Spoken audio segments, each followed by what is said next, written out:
Hey everyone, and welcome back to Dallas Cowboys coverage after our first preseason win.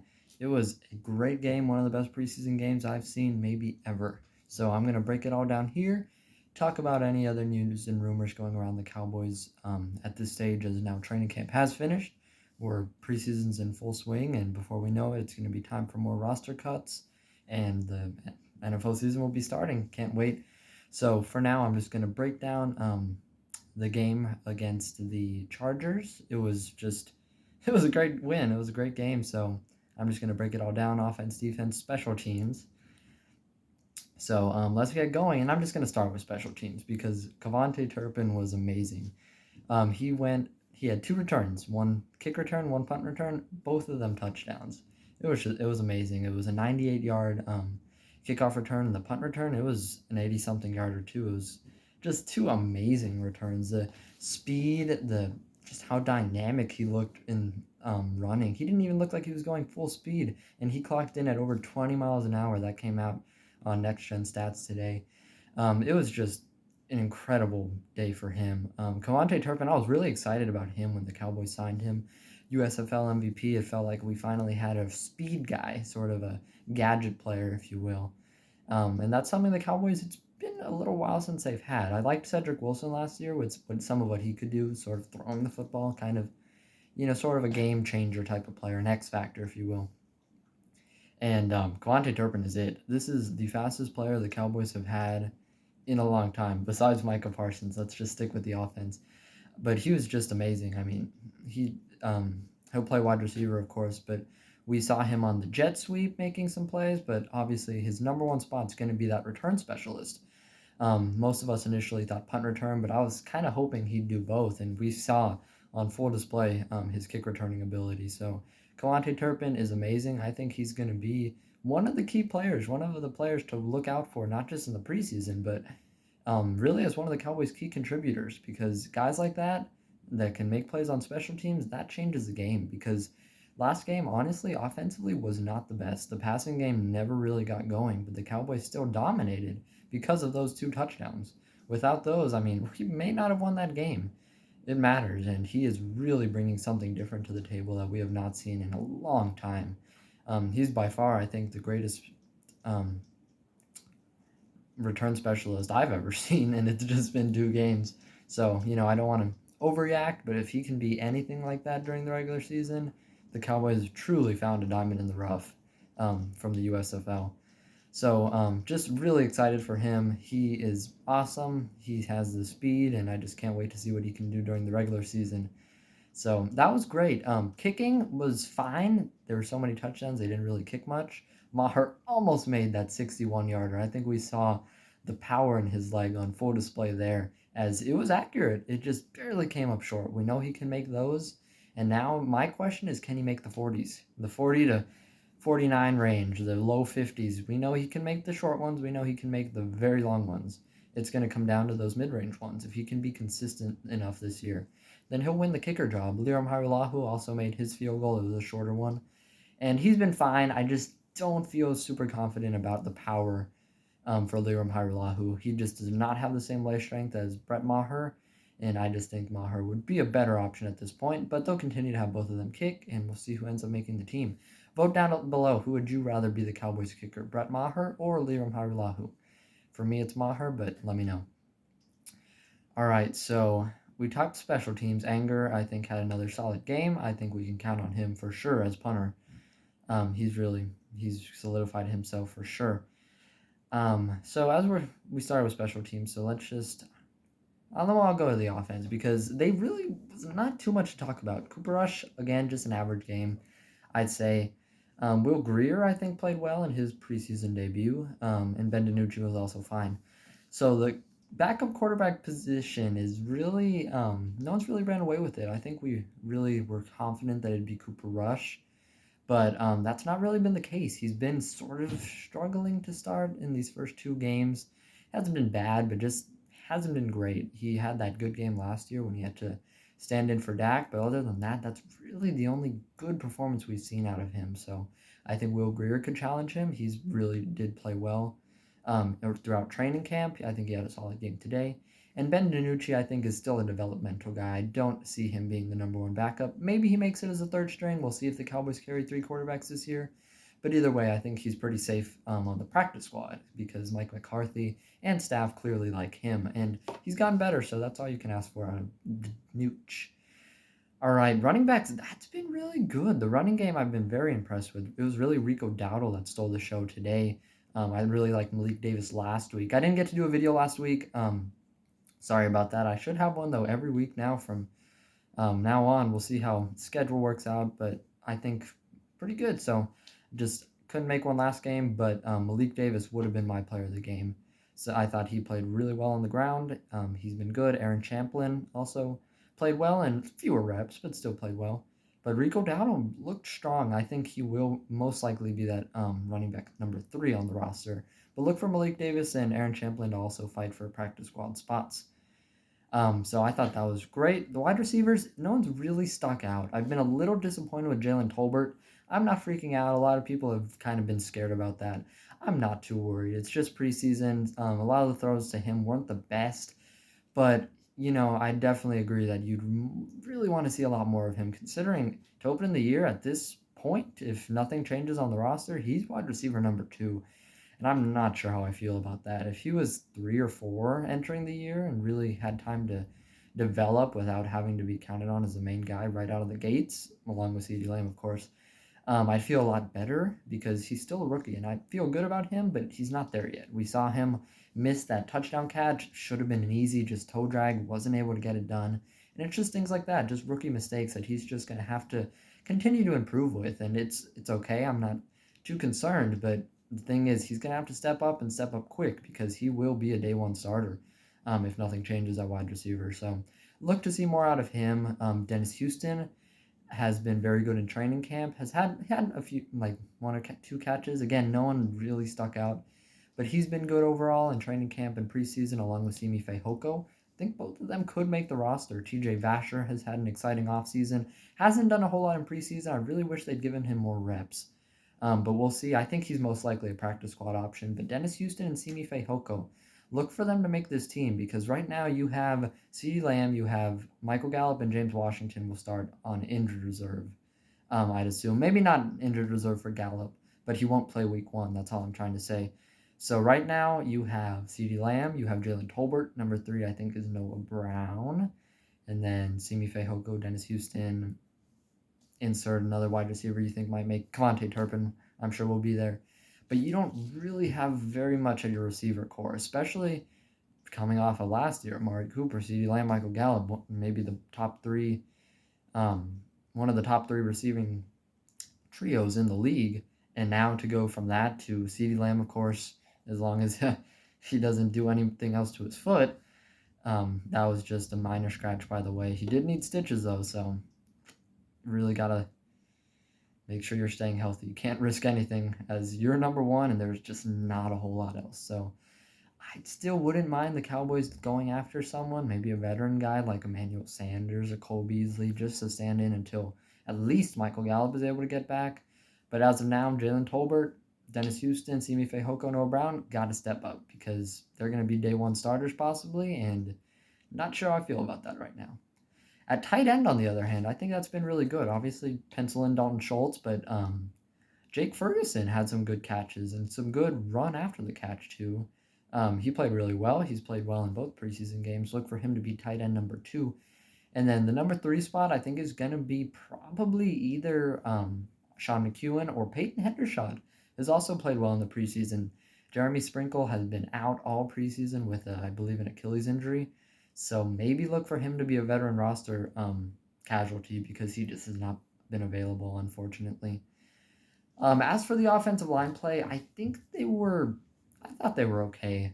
I'll have to really kind of look back at the film if I really want to address them. I wasn't paying too close attention to the individual linemen, but as a whole, I thought they played fairly well as a unit. Tyler Smith, I think, made some good plays. Connor McGovern, it's going to be between them 2 at left guard. So we'll see. I think Tyler Smith makes it because he's your first-round pick, and he's played pretty well, so hopefully he can continue to do well. I want to look at James Empey, how he did. He did really good last game. He was the highest-graded player on the whole team. He had a 90-something PFF blocking grade, so kind of exciting. Who knows? Maybe he sneaks onto the back end of the roster as a backup center. But I think he'll definitely be a practice squad guy no matter what. Not sure how he did this past game. I'll have to check that out. But look out for him as an under-the-radar name. He's an undrafted free agent out of BYU, if you didn't know. So I'll move on to the defensive line. There's a lot of guys, a lot of bodies, and it's going to be interesting to see who makes the team. I'm thinking, so Dante Fowler played. Him and Terrell Basham kind of started off the game. I thought they played okay. Not guarantees to make the roster, especially Basham, who'll have to fight for that role, especially with guys like Sam Williams, the rookie. He'll make the team for sure. I think he has some serious pop in him. He was exciting to watch, and I really hope that he can continue to develop and play well because he's another rookie that the Cowboys are going to be counting on that defensive front to help replace Randy Gregory. So I thought he played well. Let's see, defensive tackle Trysten Hill maybe had the highlight of his career, a strip sack and recovery. He played very well with that. He got to sit the whole second half. Look for Trysten Hill to make this team. A lot of people were kind of wondering maybe he gets traded, maybe he's cut. Has obviously been a bust by all accounts thus far, but let's just look at it as a fresh start this year. Hopefully he can. This is a prove-it year for him, the last year of his rookie deal. Hopefully he can put up some good numbers and have a good year. I'm sure we're all rooting for him to really, hopefully, get on track this season. Quinn Bohanna, I thought, played well. He's improved a lot. Mike McCarthy spoke on that. Chauncey Golston was out there for a while. So overall, pretty solid, but just not too many pop plays other than Trysten Hill. Now, if we let's look more into the defensive secondary. Well, I'll go linebackers first. Malik Jefferson played okay. I saw him out there a couple times. Mike Tafua had a play. I remember seeing that. Don't look for him to make the roster, but again, these guys, they're fighting for practice squad spots, anything they can get, so we'll see if he can make it on. I saw him have a nice play. Let me think. Anthony Barr, Leighton Van Rush, Micah Parsons obviously are going to be your top three. Anthony Barr was activated off the PUP list, so he's returned to practice, but don't expect to see him in the preseason, just like all the other veterans. We'll see about next week, but I doubt it because of the joint practices they've had. But the secondary is what I really want to talk about. Israel Mukuamu really stuck out to me. He's the new number 24. It's not Kelvin Joseph. Unfortunately, he has not played as well. Him and Nahshon Wright both struggled in coverage. Nahshon Wright was really not good in the first game. He allowed 7 catches on 7 targets, committed a couple penalties and a touchdown. He had another penalty in this game. He just has not been good. Not what you want to see out of your just last year's third-round pick. Same thing for Kelvin Joseph, second-round pick, really hoping he could take that next step to be cornerback number 2. That has not happened. He's really has not had the best of off seasons, starting with the off-the-field stuff and continuing on to the on-the-field play and performance. So look for him right now. He's slotting in at probably cornerback number 5. I think Deron Bland has played well. He was good, and I think he's over both of them in the depth chart right now. So it's going to be interesting for both of them. I think they both make the team for sure. When you invest that type of draft pick in a player, I don't think you move on from them that quickly, but really look for them to step up and do a lot more. Back to Israel Mukuamu, the safety play has really been good. Marquise Bell's played solid, but Israel Mukuamu really stuck out. If it weren't for KaVontae Turpin, he may have been my player of the game. He played really well, had a big hit on a catch, forced a drop. That was really the play that stuck out to me. Obviously had the interception. I think that was a big highlight play. But for me, that's what really caught my eye. I saw the wide receiver go up. He had the ball, and everyone's getting frustrated. You know, there's another catch. But I just saw Mukuamu coming in. I'm like, knock that out. I just thought, knock it out. And he did. He made a great hit, perfectly clean. Just hit him right on, knocked the ball straight out. Those type of ball skills are incredible, and that's what you want to see in a young safety. And that's a play that stuck out to me. And look for him to maybe sneak onto the roster. There's definitely a numbers game at safety, but either way, he's going to be one of the first guys on the practice squad if he doesn't make it. But I think after a performance like last night's, I think he could really get it onto the roster. So that's all the main guys I wanted to talk about. Let me know who your MVP, your player of the game. Mine was KaVontae Turpin. I don't know how you could say anyone else if we're being honest. He really made his presence felt not only on the Cowboys and their fan base, but the whole NFL. If you look at the NFL's bio on Instagram, it is "Do not kick to KaVontae Turpin." I mean, that was like Devin Hester vibes. It was just incredible what he was able to do, and I really hope he can keep it up. He's my player of the game. He played great, but the Cowboys as a whole really had a good game. Trying to think if there's anything else I want to talk about. Roster cuts, there will be some more cuts early this week. I'm trying to think if that's tomorrow or Wednesday. I think one of those days. 5 more players will be cut to keep trimming down that roster down to 80 players. Last week, I was trying to think. Austin Faoliu, I'm not sure if I'm saying that right. He was waived, and he's been the only player so far in these roster cuts to completely be off the team. He was officially waived. He's out, and you might be thinking, what about Nall, Kyron Brown? Those guys also were waived, but they were waived with what's called an injury designation. You may have seen waived injured. So what happens with them is they were waived, they went through waivers, but no one claimed them because they are hurt. So since no one claimed them, they revert right back to injured reserve. So they will not be eligible to play this season, but the Cowboys were able to stash them on their IR list, so they will be with the team for the rest of the year. Be able to, so you might see them at practice every once in a while. Doing conditioning stuff. Again, they will not officially practice. They will not play again this year, but they're on the team as what we call IR stashes. So I think that's great. Obviously for them, unfortunately they got injured, but luckily they're able to stick with the team, and they'll have another chance to prove themselves next offseason. So their season is done, but they're still with the team. Just wanted to make note of that. So those guys are still with us, technically. So, one more thing, the Cowboys officially released their new alternate white helmets. I wanted to talk about that. I'm a big helmets guy. I have an Instagram all dedicated to helmets. That's Cowboys Helmet Tracker. If you want to follow me there, I can put the link hopefully in the comments. I'll try to get that done too. So, it's a new white helmet. It's the same design as the normal one, but all white. It will be worn week 17 with the Cowboys Color Rush uniforms. I love it. I'm so happy that the NFL finally changed the one shell helmet rule. All these teams are coming up with great alternates, and the Cowboys will be one of the only teams, if not the only team, to have 3 helmets. The reason they were able to do with that is because the NFL rule does still mean you can only have 2 helmet shells. So that's why a lot of teams will be wearing 2 helmets next year if they came up with an alternate. The reason the Cowboys are able to get away with 3 is because they'll be using the same helmet shell as their alternate throwbacks that they announced a couple weeks ago now. Obviously, they will wear those on Thanksgiving, the classic throwback helmet from the 60s, along with the whole uniform. Super excited to see those back. I love those uniforms. I have a jersey of those. Maybe I'll wear that next video. It's a Jason Witten one. Love those jerseys. Can't wait to see them back on Thanksgiving. But they'll be using that same helmet. They'll just take off the old sticker, they'll put on the new one, and there you have a 3rd helmet. So they'll wear each of those helmets once this year. One with the Color Rush, one with the Thanksgiving Day throwback. So that'll be really cool. The nice white helmet, one obviously with throwback, and one with our modern day star. So I'm really excited to see those. Just wanted to make note of that. A lot of people are really excited. So look for those on week 17 to be debuted with the Color Rush uniforms. So other than that, I think that's all I got. Just wanted to wish you guys a happy win. Just a great game on Sunday. The Cowboys able to knock off the Chargers. Great game, great performance all around, especially by KaVontae Turpin, Israel Mukuamu. Those are my top 2 players.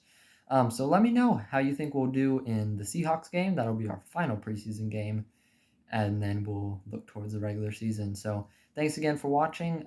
Feel free to like and subscribe if you enjoyed the video. It really helps me out, as this is my 2nd season now making these videos. Really excited to kind of get some consistency going, make them every week again. The off season's over. We're ready for real football coming up real soon. So if you don't want to miss a thing, news, these game day recaps, go ahead and hit that big red subscribe button. Really appreciate it.